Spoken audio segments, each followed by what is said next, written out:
What is going on YouTube? Welcome back to the channel. Today's video is a conversation between me and a good friend that happened late last year, so in December. And he is a computer science major at Berkeley in the States. He's interned at 10 different places, companies like Microsoft, Google, Tesla, Salesforce. He shares a lot of golden nuggets and tips and advice for students, graduates, and even junior professionals who are not just interested in big tech and startups, but those of you in banking, finance, consulting, etc. It's all applicable, generally speaking. Do make sure you smash that like button. And yeah, without any further ado, enjoy. Hey, there he is. How you been, bro? Hello, bro. How are you? I'm doing well. No complaints on my end. Good. You working? Yeah, exactly. I am working. Yeah. What time is it there? It's 8:40 a.m. Oh, right. Early. Yeah, it is early. How about you? What time is it there? Quarter to 5 p.m. Oh, snap. Interesting. What's That's that? cool. Like 6, 7, 8 hours difference, man. Big difference. Yeah, seriously. Yeah. Are you kind of like, was it a tiring day today or was it pretty chill? It was all right. Did some simply stuff. Did some recording for YouTube.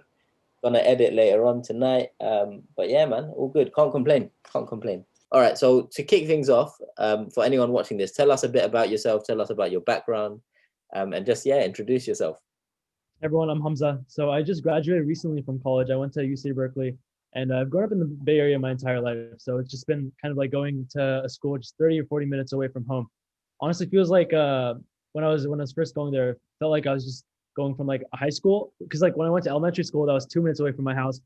Middle school was about like 7 to 10 minutes away. High school was 15 minutes away, and then college was like about 30. So it doubled, but it's just been like that progression. So it didn't feel much different. I'm just super fortunate to like stay close to home and not have too much of like being forced to travel, right? So that was kind of like my college experience. Studied computer science and data science there.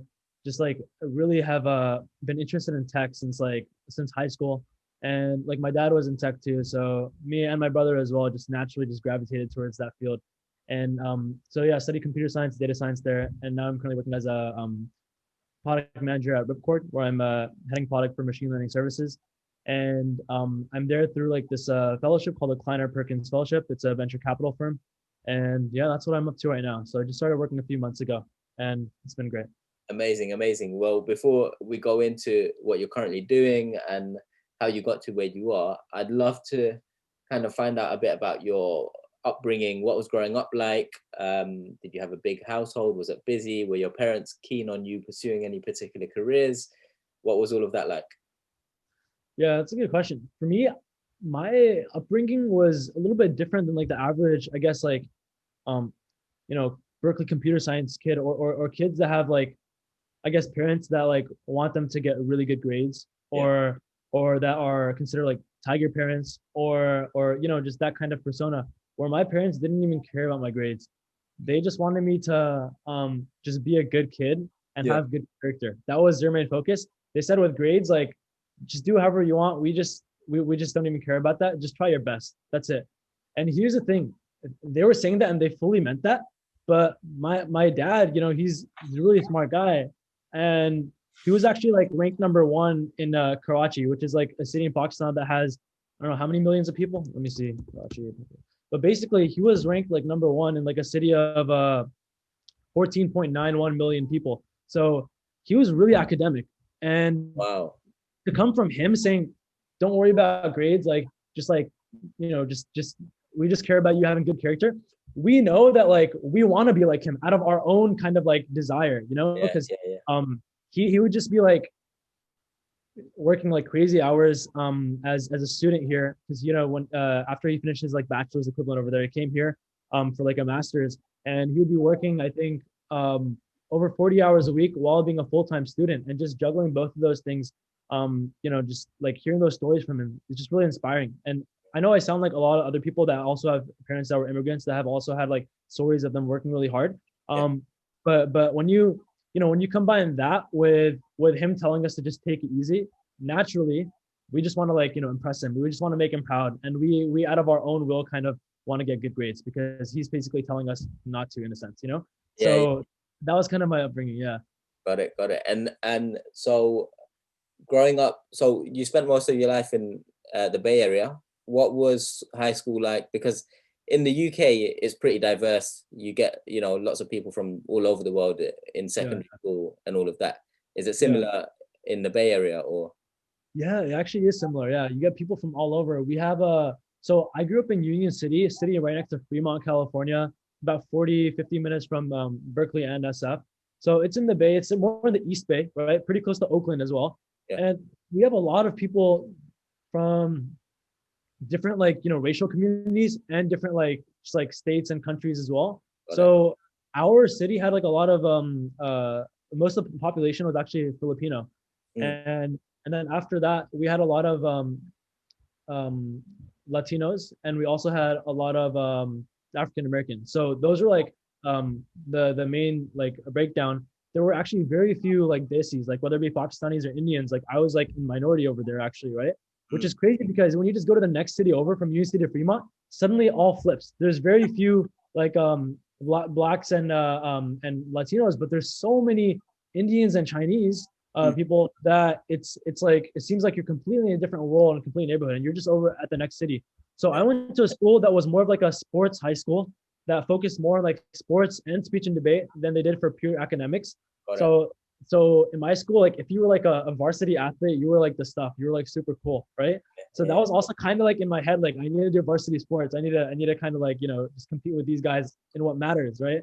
So that's also why I know you're probably gonna ask more about like what led me to like do computer science. But yeah, I can talk about that then or not. You want me to talk about my high school now or? That is literally my next question. What made you decide made you decide you wanted to go to Berkeley? What led to the decision of doing computer science and all of that, as opposed to, I don't know, engineering, doctor, medicine, banking, etc.? Yeah. So as I mentioned, my father has always been like in tech, right? So he started off as a software engineer. He did that like several years before going into management, and now that he's in management, he doesn't write as much code, of course, but just still the fact that he's in tech, and he told us that coding's like it's been a big thing, and like, you know, small subsets like AI ML will be the next big thing for years to come. It's just like the right investment to make. You should just go in it, and it's kind of like a field where if you're in computer science, you can do a lot of other things. But if you're like an English major, sociology major, or like some other major, you can't really go into computer science and be like a software engineer, you know, with that degree, right? So I was thinking, what would open the most options up for me, right? And I realized that computer science was one of them. Anything that would have like a high-paying job and a job that would be mentally challenging and you know, just like really rewarding in that sense mentally, and also something that has a lot of just like demand in the industry too, right? There's like so many spots that need to be filled, but sometimes they can't find like the proper candidates, especially for data scientists more than software engineers, because that's like a new and up and coming field. And how do you become a data scientist? Well, you have to kind of be like a CS major, stats major, math major. Those are like the most common paths for them to take you, right? So I was thinking, it kind of seems like for me to keep my options open, I need to just do computer science, right? So that was kind of like in the back of my head. But to also talk about just like high school, you know, coming in, I just knew I wanted to be in tech. This whole thought process I told you about was more my senior year when I was like picking majors, right? But in high school, my school, as I mentioned, it was a sports school, so it was really cool to do sports. And for me, like I always set like one or max two like high level goals at a time. So for me personally, and I guess this is just like a good like little life lesson that I learned, is if you set a goal, make sure it's quantitative and like measurable, right? And then when it's measurable, make sure that it's like so high that even if you don't meet that goal, you'll still be at a really good place, right? So for me, my main goal in high school was to take a lot of AP classes and AP tests, right? So APs. And second one was like to do well in like sports, right? And I knew that the AP classes that naturally would help me get good grades because I would just be more academically inclined. So that was just covering all my bases for like getting into like a decent college, right? So with AP tests, I realized that people in my school, and I'm just giving this for the sake of like example of like how I set goals, right? I don't mean to like talk about myself or anything, right? But like I realized other people are taking the most APs in their junior year, their third year out of like their 4 years in high school, right?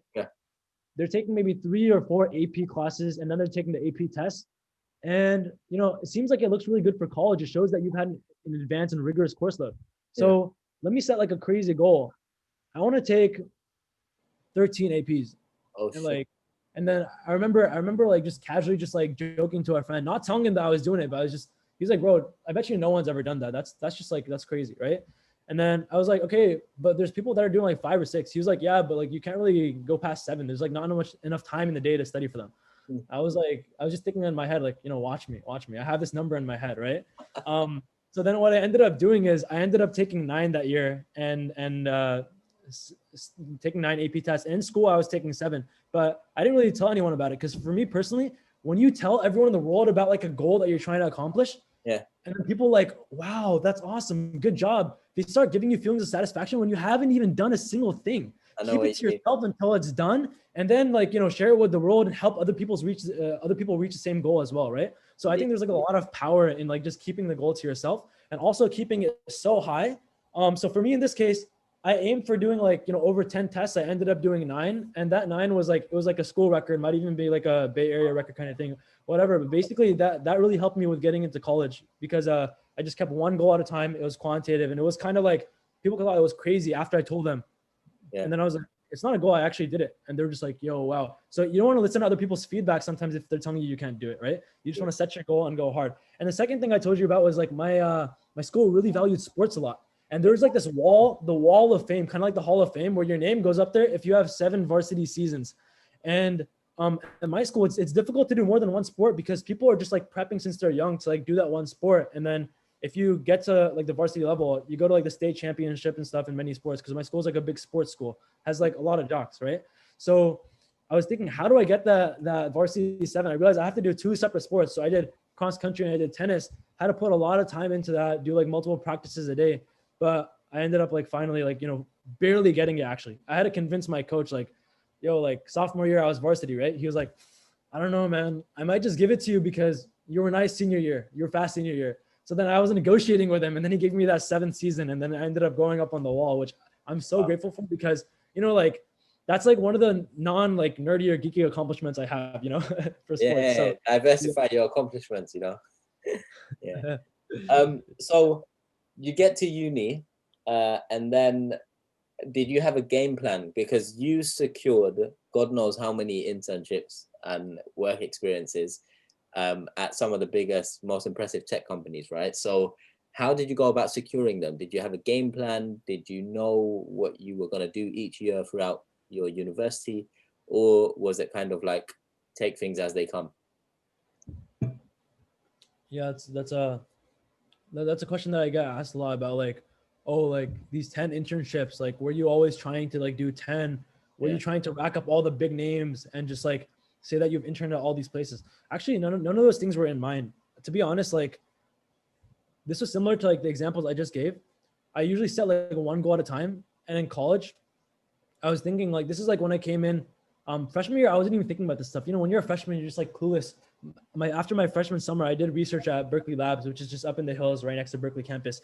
And I wasn't even thinking too much about internships, but I had this one light bulb moment when I thought, what's the purpose of college except to educate you so that you can provide value in the real world from the age of 21 to 65, right? For those like 44 years afterwards. These 4 years are a make or break it in a sense for just fast tracking your career, right? Like, yeah, you can start your own business at the age of 50 and like be successful. But in terms of guaranteed success, if you're, how many, like, for example, Harvard 4.0s that have had awesome internships have like failed? Probably like 0.1% or something, right? So basically what I was thinking is, yes, you don't need like a lot of good work experience to be successful after graduating, but one of the most valuable things you can do in college to set yourself up well is to get work experience. So having that kind of like thought process, college is literally to set you up for the real world. College is literally to set yourself up for the real world. I was thinking of that so much. I was like, I know what my goal is. My one goal is to get solid work experience and really figure out how to get the best job possible post-grad, right? So that was me, like kind of like freshman summer. So then coming into sophomore year, in a sense, like I was just like going hard for that goal with no regards to anyone else, no regards to like anything else. I just wanted to get a lot of good internships. So what I started doing is I started like kind of like experimenting which approaches work better. Do referrals work? Do online applications work? Are these career fair thingies actually useful? And like this cold emailing thing, it seems kind of mysterious. Let me just try. Will people actually respond? So Afzal, those four kind of like approaches I was just experimenting with. And then a few of them started sticking. Cold emailing was working really well for me, right? And then referrals were coming through as well. But online applications weren't working that well. So I just got rid of that and then kept going with like these other three. And eventually I started getting that first internship. And this internship was at Tesla on the Model 3 team where I was doing machine learning. And it was an experience that kind of told me I can literally kind of like, do this job for the next 40 years. And this is generally going to help me when I'm done with college. So is this more important than college? Yes, I'm going to prioritize internships over my classes. And that's when I made that decision when I was at Tesla to start prioritizing getting good work experience over, getting A+ in my classes or really being like a true academic, like a research oriented, like, master's aiming kind of student. Right. So that's when I wanted just to go harder with it. So my mindset was, again, high level internships, kind of how it was like AP tests in high school and sports in high school. I was trying to get as many as I could that would really, really help me just drill down on what I wanted to be. I love machine learning, but I felt like I didn't like being in a box coding, like, within like my small cubicle kind of equivalent for 60, 70 hours a week, which was like what Tesla required, right? It was kind of like IB hours actually, like sometimes 70 to 80 hours, which is crazy. And I was like, I kind of want to be a little bit more, cross-functional with my role, talking with other teams, really communicating more instead of just giving updates on my individual work. That means PM is good, right? So then I tried doing like a hybrid software PM role. And then after that, I did like a full-on PM role. After that, I tried out venture capital a couple of times. So I've done like many different things. And it just happened to come to the number of like, 10 internships. I wasn't aiming for that at all. And I think it's mainly just about the learning experiences. And I've just been so fortunate to intern at these top companies. So people assume that, let me just like spin the wheel and just like pick. Yeah, you know what? This time I want Google. Next time I want Salesforce. Yeah, that's casual. I'll take Facebook too. It's not like that at all, right? Like I'm so fortunate to get those things. Were they, so for you, university is 4 years, right?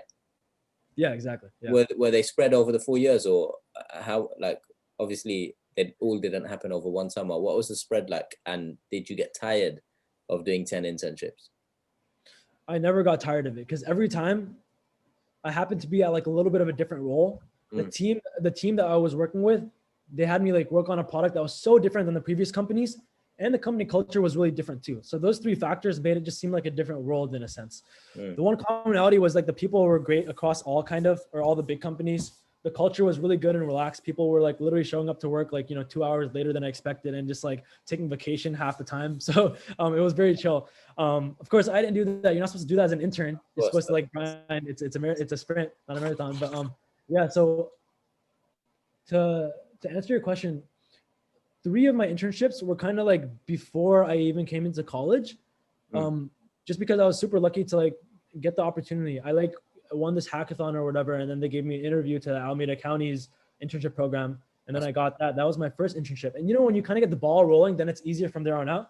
Yeah. And then after that, I did like right before coming into Berkeley, I did this internship at Microsoft where I got that through cold emailing. It was kind of informal actually, but he had me write some code. So it's something that I could like really put on my resume, and that got me some more interviews afterwards. So it always helps. The more you have, the more it helps. Exactly. The more you have. Yeah. And it's kind of unfair for people that don't have anything. So it's all about just getting your foot in the door by any means. The first one is always, it feels like, it's the hardest one, but once you unlock that first one, everything else slowly opens up and you learn the key tricks and ways to navigate it, right? Exactly. Yeah, there's so many tricks. Yeah. And for me, I knew that like, Microsoft won't take me as a high schooler, right? So I'm going to try to finesse it and just like, just like come in through like another door, another path. So I just like shot out cold emails to like a bunch of people. One guy was like, hey, you can just come shadow for a bit, but we don't really take formal interns. I was like, anything, just give it to me. I just came in and, I was just a motivated high schooler. So I didn't even know how to do proper coding. All I knew was just like HTML and CSS, which is just like web development. No actual like JavaScript or anything with like literally anything with like loops. So I was not even proper coder. I just had that web development internship at Alameda County. So it seemed like I had coding experience. Yeah. So when I was walking through the halls with him and he was showing me the Microsoft Technology Center in Sunnyvale, he's like, these are cool little projects that we make to show like, you know, like non-tech executives. Like they had like dudes from the Air Force, like the head of the Air Force come in and they were just showing them, this is some cool stuff that technology can do. Do you want to partner with Microsoft? And all these people were like, oh, that's super cool. We want to partner with you. So there were like all these cool little tinkery projects, not even proper like Microsoft laptops. Everyone's seen those laptops, but like they're connecting like different like little robots to different machines and stuff. I was walking by them. I was like, yo, I can help with that. I can actually make that a little bit better. I can actually combine this one with that one because they were really basic things. And I felt like I didn't even know how to do that, but I just like was making these promises. He was like, all right, come in tomorrow. So I came in tomorrow and then I got started working and he was like, oh, this guy's actually like, he's confident, right? Even though I didn't really know what I was doing, right? And then day 5, day 6, I kind of knew what I was doing, but he kept on saying, come in tomorrow, come in tomorrow. It ended up being a whole summer and I got a whole experience where I wrote code and I ended up getting one of those little, you know, robots in that Microsoft Technology Center where people would just be coming and touring and, you know, just being impressed by Microsoft that way. So that was me just turning something that was a complete, like, you know, initially a BS thing into a proper like internship, informal or not. It was an internship at Microsoft. And I did that because I was just trying to like, you know, just get into the door, you know? That's crazy. Out of Microsoft, Google, Tesla and Salesforce, which would you say was the most fun company? That's a company that's a question that if I answer that, I'm gonna be firing shots at like 3 or 4 places. So good for those reasons.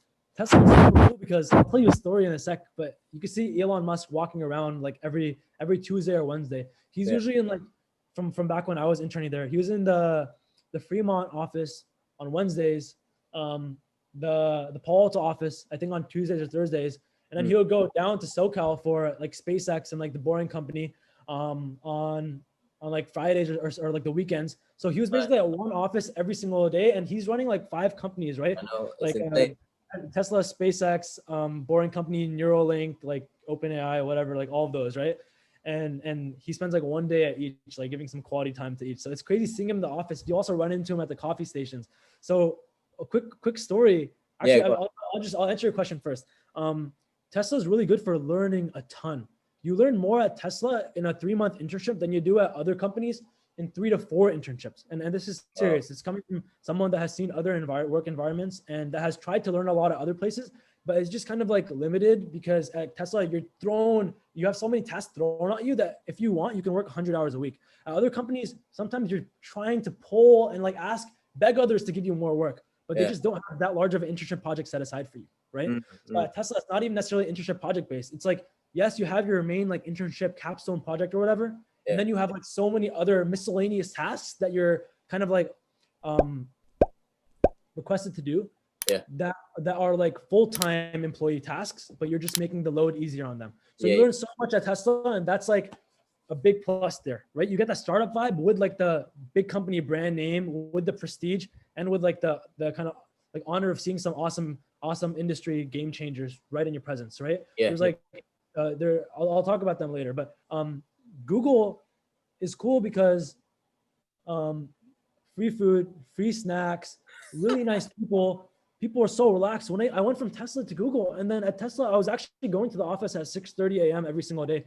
And and this is like at the time in person when people were there too. So not like 6:30, like, you know, EST or PST, like in person. I was there a few hours before because I was doing full-time school as well. But I noticed that, wait, I'm coming here this early because I have school in the afternoon and I got to do full-time both. Other people are just here just cause. That's crazy, right? It was like a little scary for me. Like, yo, like if I was not doing something else with this, should I be coming in this early? So people were working very early and until very late. People were there easily until 7 p.m., 8 p.m., which may be common in like finance, but not in tech, right? Yeah. So when I came to Google, I noticed that people were coming in at like 10 a.m. And I asked my manager, are they pranking me or is this for real?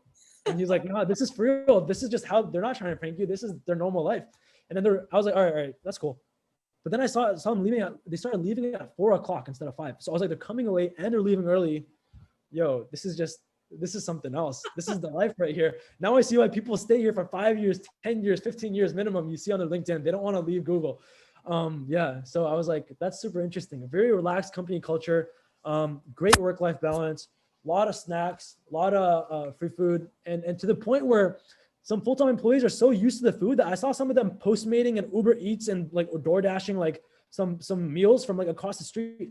And I'm thinking, why are they doing this when Google has executive chefs and I'm loving the food at Google? And I guess a lot of them got tired of it. And when you have something so frequently and like at your doorstep, you kind of like you don't take it as seriously. You take it for granted a little bit. So I was like, that's crazy. That's crazy, you know? So yeah, I'd say that's a perk there. They just treat you really well.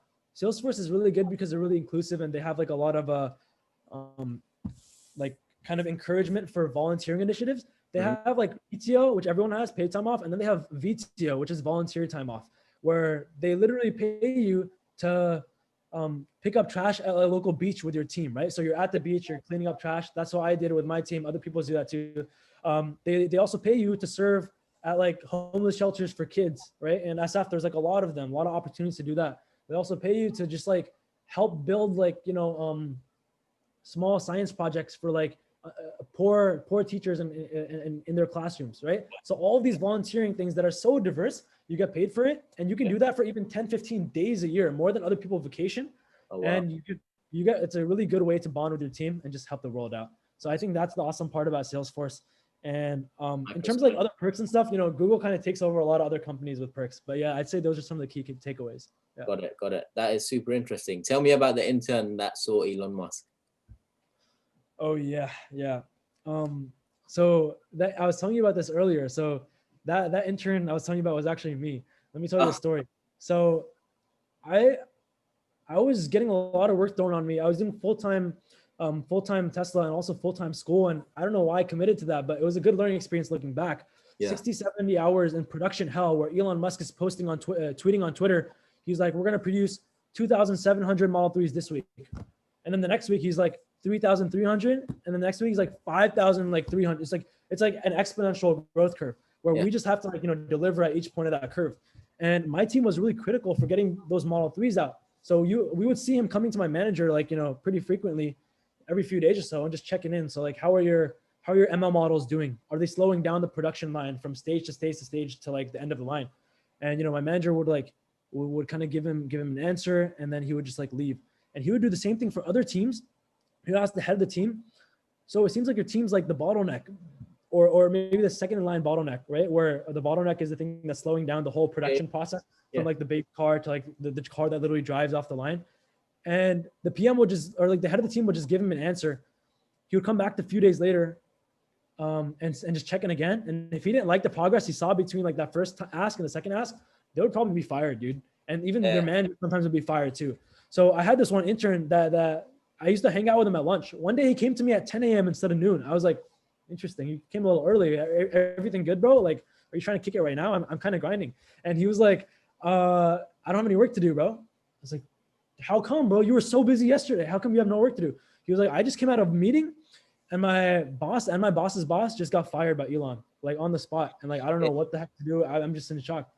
I was like, dude, that's crazy. And apparently like they had like there was like a big disagreement or something. And yeah, like if you disagree with him, you have to like really, you have to be able to hold your ground. You have to know exactly why you're disagreeing. And it has to be like for the better of the company kind of. Yeah, I didn't know the details there, but he basically didn't have a boss. He had some other guy managing him. And he was just like logging in heck of hours and just getting paid crazy amounts for just watching YouTube. I was like, bro, you want some work of mine? You want me to hand you some work? Like, shoot. Yeah. So that was ruthless, man. What's up? It sounds ruthless. Yeah, it is pretty ruthless, depending on the team that you're on. If you're on a team that's just like working on a small like feature of like the website, like one button, then it's going to be casual. But if you're like directly responsible for meeting the number of cars produced every week, when that affects the stock price, oh man, you're working crazy hours. So basically, I give you some context on the work environment. I was like, I was juggling those two things, work and school. And I was thinking like, man, how am I going to even survive this? It's week 2 and it clicks. I finally learned how to manage my time. And I learned how to manage my time by realizing this calendar thing that everyone says use. Let me actually use it, because if I don't, I'm just going to like literally fail. I'm going to either fail in school and get like a 1.0 GPA or something, or I'm just going to like get kicked out of Tesla. So I was like, I need to manage my time. I need to start now. It's like week 2 and things are really, really piling up in both areas. So I'm like, okay, let me just block off 9 to 5. This is for Tesla, but my lunch break, I'm going to write essays here for school, right? And then after that, on Mondays and Wednesdays, I don't want to get into the whole schedule, but basically 2 days a week, I had a bunch of classes at Berkeley. I would BART from Fremont BART is like the public transportation, Fremont up to Berkeley. And then I would just attend like 4 hours of classes. I was in classes so much that I didn't have much time to do homework. So I would be doing homework like late at night and like in my lunch break. And then I would have to get to Tesla at 6:30 a.m. because I would leave at 3 p.m. sometimes. So basically I was just working a lot, and it was just, I was like on very little sleep. And I had never drank coffee before that, but now I was drinking 5 cups a day and no sugar, no milk, just raw. And they were all before noon as well, 5 cups before noon, just purely to keep me up. So I finally learned how to manage my time, Afzal, and it felt so good because I was like, wait, I actually have like a little ounce of freedom, and I don't know what to do today. And it was a mistake kind of for me, assuming that would be like every day. So I picked on a new personal project, which was trying to actually change the Model 3. I was working on quality inspections, getting the line to move faster using machine learning, right? Just like those pass fail for every part of the car that like the camera can see, moving it along fast based on those quality inspections. That was me, but I wasn't actually changing the self-driving algorithm of the car. I wanted to like just change the Model 3 and say, when I leave Tesla, I want to tell people, yo, I've changed the car in like 3 ways. That's because of me. So I was thinking the only way I can do this, decisions kind of happen top down there, is by talking to Elon Musk. What else, right? So I was like, all right, let me go up to the homie. But I was too scared to go up to him because like, he fires people on the spot. And like my boy got fired, my boy's boss and boss's boss got fired recently. I wasn't trying to follow suit. I didn't want my resume to say January to January of 2018, right? So, so I was like, okay, I'm going to email him. I email him. I was just like, hi, Mr. Musk, called him Mr. Musk. I literally said I have 22 ideas for the Model 3, and I'm sure they're going to be of use, just really confidently. And I told him I'm a young intern here, Model 3 team doing ML. And I definitely believe that I can make an impact on the car very confidently, right? Because I know he likes that. He was like, I love your confidence, but I'm too busy. Ask someone else. I was like, damn. And he said it in a way that I wasn't going to follow up. You know what I'm saying? Yeah. Straight to the point. No BS. What's that? It was straight to the point. No BS. No BS. Yeah. I didn't want to push it.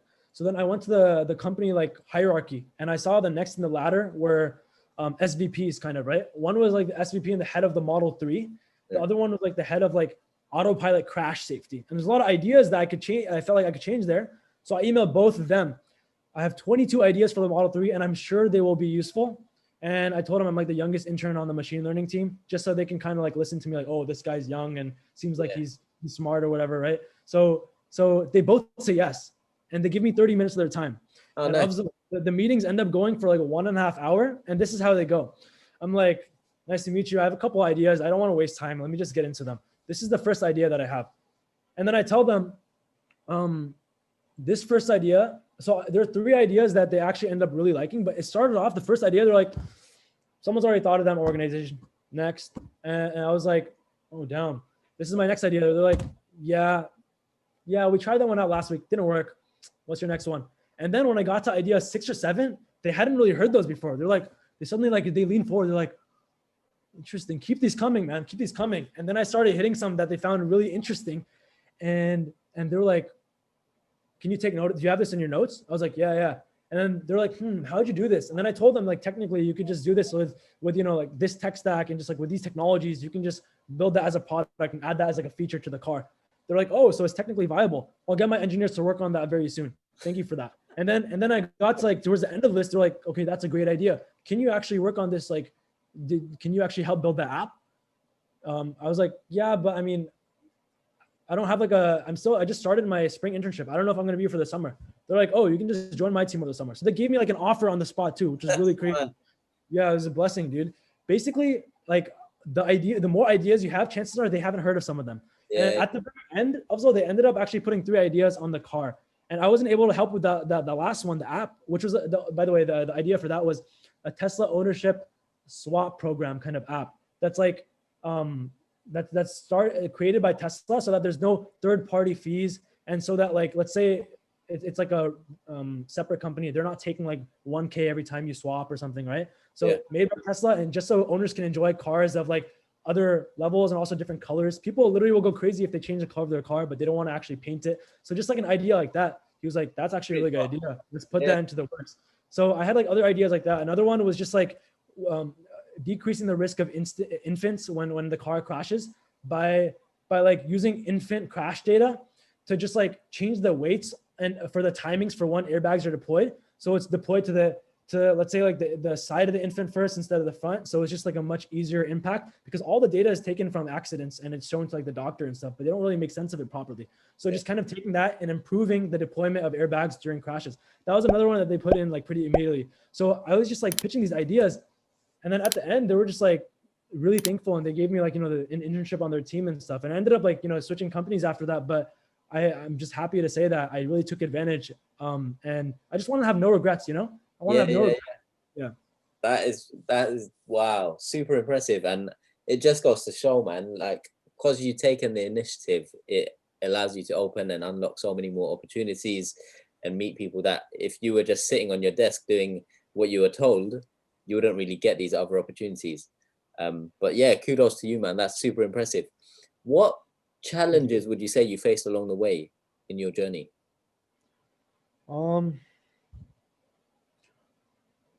In terms of like journey, do you mean like just past few years, school and work and all that? Exactly.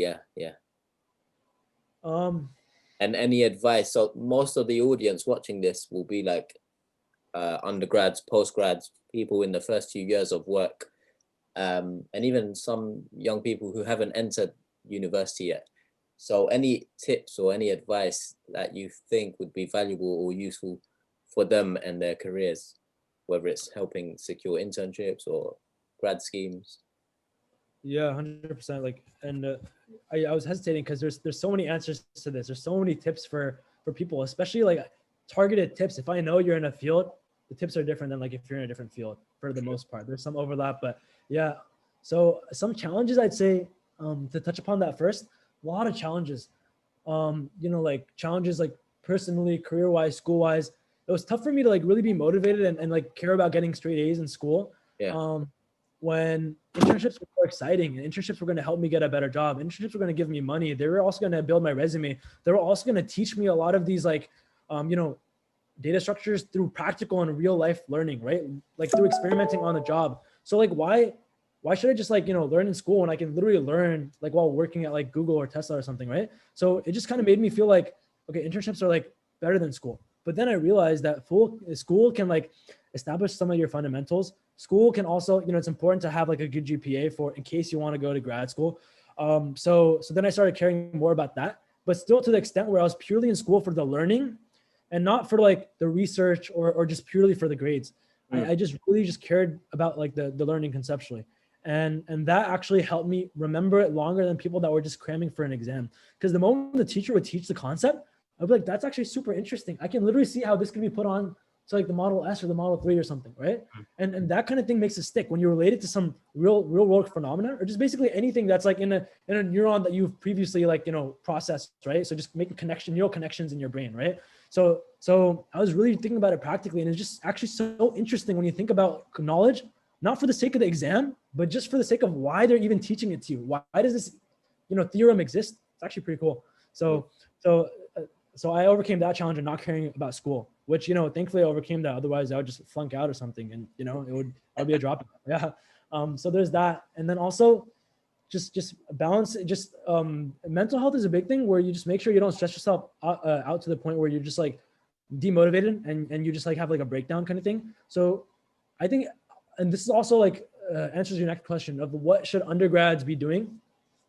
Find out what you really, really enjoy. What's super fun. It might be going to the beach. It might be just be hanging out with a certain group of friends, or it might be literally just playing Call of Duty like at 3 a.m. Whatever it is, find out what you like and just do some of that like twice a week on a Tuesday or a Thursday. That's frequent enough for it to like recharge you for the week and for you to look forward to it when it's coming the next week. Yeah. Whatever that is, schedule out at least 1 to 2 hours of that on like a Tuesday or a Thursday or something, right? Twice a week. That's super important. And I like that. I know we don't have too much time left, so I want you to maybe just like wrap up with other questions that you might have that are cool. No worries. So in terms of your current role, how would you explain to a 5-year-old what it is that you do on a day-to-day basis? This is tough because I'm at a B2B robotics company, yo. Say again? I'm at a B2B robotics company, so a 5-year-old. I can try it. It's okay. Don't make the question easier. I'll try. So Ripcord takes a box of files, a box of documents. So let's say like back when you're at Goldman Sachs, Afzal, there were a bunch of files, HR files on every employee there. And let's say your folder was like this thick because you joined kind of like recently, right? Whereas like a partner's would be like that thick, right? Yeah. Your files would have like your, let's say I-9, W-9, W-4, like a lot of those documents, right? Yeah. And the whole box would be dropped off in front of one of Ripcord's robots. Robots are 4 feet wide, 7 feet tall. Think of it as like a mini room, right? Mm. They drop off the files, and then the first photo that's picked up is yours, Afzal's. It goes into the robot, and there's like mini robots, which are arms, that removes the folder. So now there's like a bunch of like stapled packets of paper, right? Yeah. And then there's like another robot that literally removes the staples and all bindings. So it removes the staples, remove the paper clips, remove like the rubber bands and all bindings. Mm. And now the papers are loose. A camera takes a picture and scans the first page. And then there's like a robot that's like the remote. There's like a small robot for everything. It gets rid of the first paper, and that's up in the cloud. So you can get rid of it, you can burn it, shred it, whatever. And then the second paper is scanned, third paper, fourth paper, and then your whole packet is scanned. And then like Afzal, Hussein, your file is up in the cloud, and then they move on to the next employee at like Goldman Sachs, like within that box, right? Yeah. So what I work on is that robotic arm that removes the staples. Like it has like a camera. So identifying whether it's a staple or like a rubber band or like a paper clip, knowing what type of binding it is will require the hand to like different movements, right? Sliding it off, just plucking it off, right? So that's machine learning. That's called like object classification, where objects are bindings in this case, right? I've also worked on anomaly detection, where you identify like, oh wait, like Afzal's fourth packet of paper has a curl on it, and I can't even see half of the text on the page. That's a dog ears. It has like a dog ear on it. So that's an anomaly. We're gonna just alert a human. A human's gonna come fix it, and then we're gonna scan it. So we do that for dog ears when there's like sticky notes, when there's two papers. So that uses a lot of machine learning, right? And it's like it's pretty cool. It's for robots, right? That's super interesting. So I'm guessing you're feeding it like tons of images of staples. So many. How does it work? How, like, all of that I find fascinating, but I have no clue because that's not my expertise or area of expertise. But and is the primary work in terms of files, or do they do other things as well? It's anything that's on paper, basically. Got it. That's super cool, man.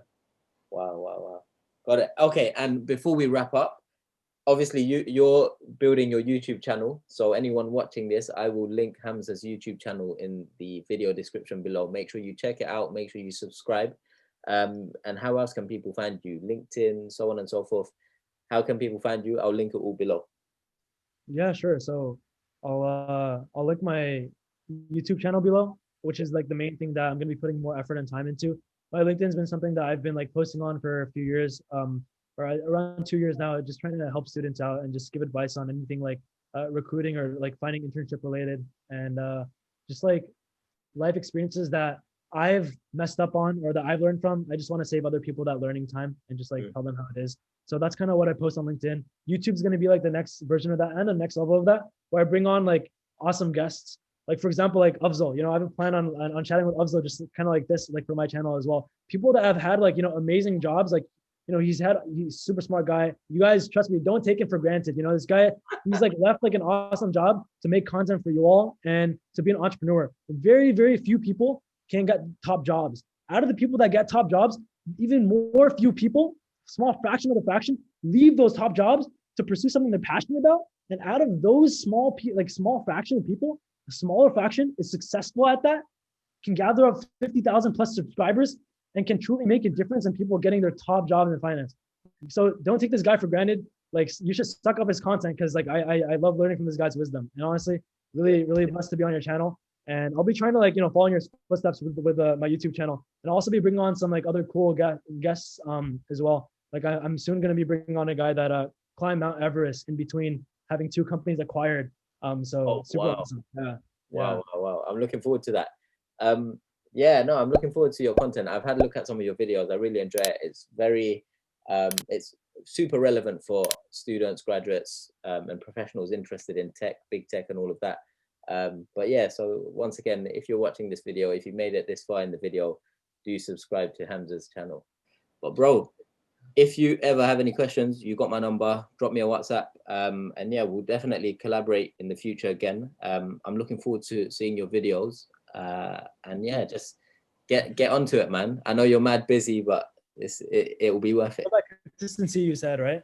That's it. Consistency, and just staying at it and putting out, good content, which I'm sure you have. I'm looking forward to that interview with the man. Which company is it, or who is it? I'll send you the name. His name's like Jim Patterson, so you can look him on LinkedIn. Yeah. Cool. By the way, before we leave, I also wanted to tell you about. I watched like your reaction video. It's like the investment banking movie. That was sick. But you were just looking at that like you're like, that's not real. That's not real. That is real. Yeah. And it's coming from someone who's like actually worked in that environment for like a good 3 years or so. So it's like, dude, that was so interesting to watch, bro. Sheesh. Thank you, man. Thank you.